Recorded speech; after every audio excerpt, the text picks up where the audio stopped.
Now we're going to run a few tests. This is a simple lie detector. I'll ask you a few yes or no questions, and you just answer truthfully. Do you understand? Yes. So what we do here is, I mean, we'll do evidential apologetics, but it's presented in a presuppositional way, and the presuppositional way is that we explain that God is the necessary prerequisite for everything, and that the idea of deductively proving God by starting with a first and second premise that don't start with God and then conclude with God is incoherent. Because if you conclude with God, and God is the you conclude, therefore God, then God by definition would be the necessary precondition for everything. So you'd have to start with God. And so any deductive line of reasoning that doesn't start with God can't conclude with God. And so when people object to that, we can just simply point out that what they are objecting to in principle is exactly what they're doing.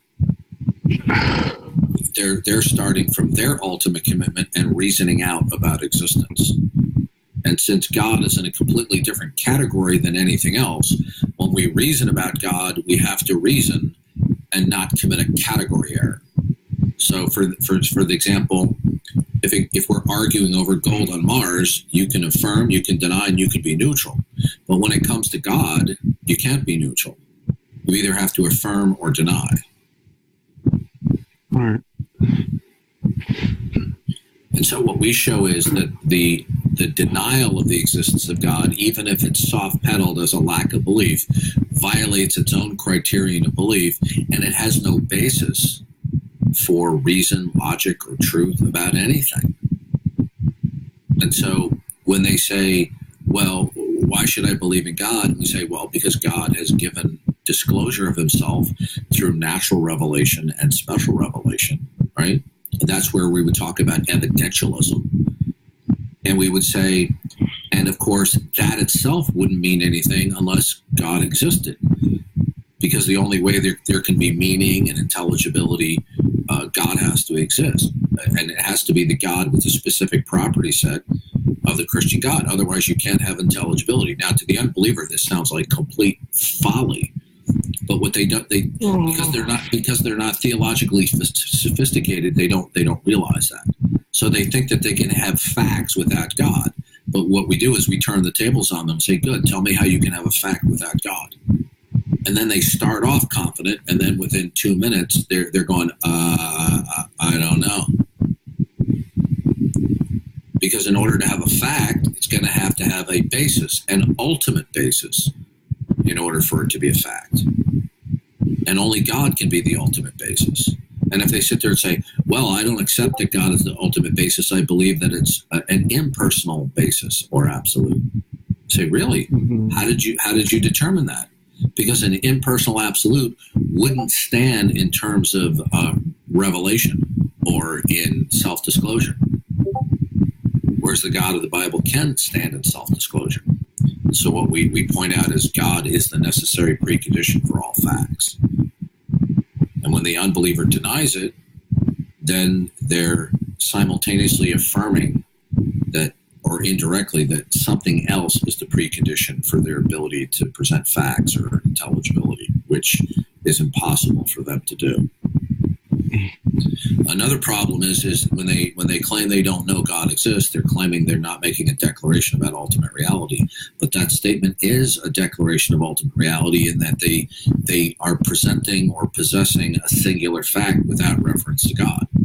And if you can present a fact that doesn't need to reference God as the origin point, then it follows from that the denial of the existence of God. Because in a world where God is the creator, where there's a creator-creation distinction, all facts would have its root or origin in God. So if somebody says the apple on the counter doesn't need to reference God in order for its ultimate intelligibility metaphysically, then they have indirectly denied the existence of God. So there is no neutrality. You can't be undecided about God. It's just people who think that they're undecided just simply aren't well thought about the implications of what they claim and think is their position. See, you can be neutral about lots of things, but there are certain things that you cannot be neutral. You can't be neutral about whether you exist or not.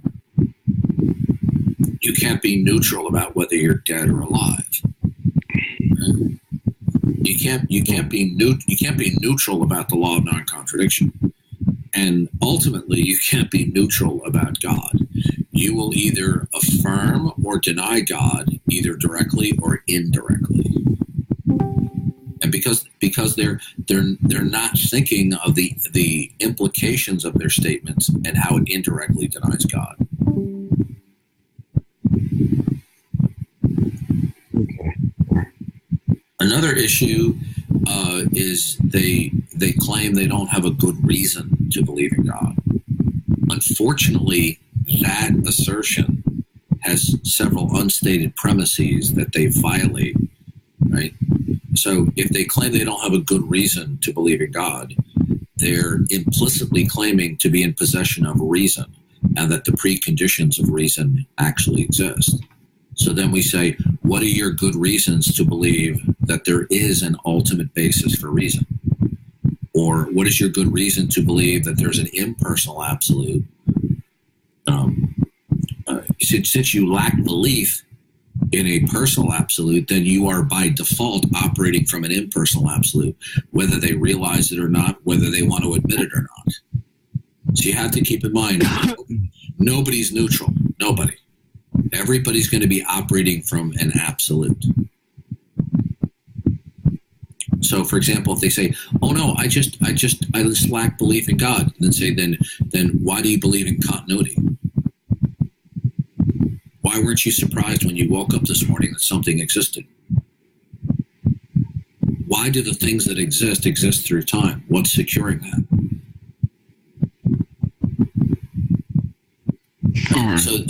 So they're going to be believing either at a conscious, unconscious level, explicit or implicit, that something's absolute. So when they say, "Well, I'm undecided," they're really not. They're just not well thought about that. They're committed to an impersonal absolute, even though they try to be magnanimous and say, "Well, I'm leaving room open that maybe there might be a God."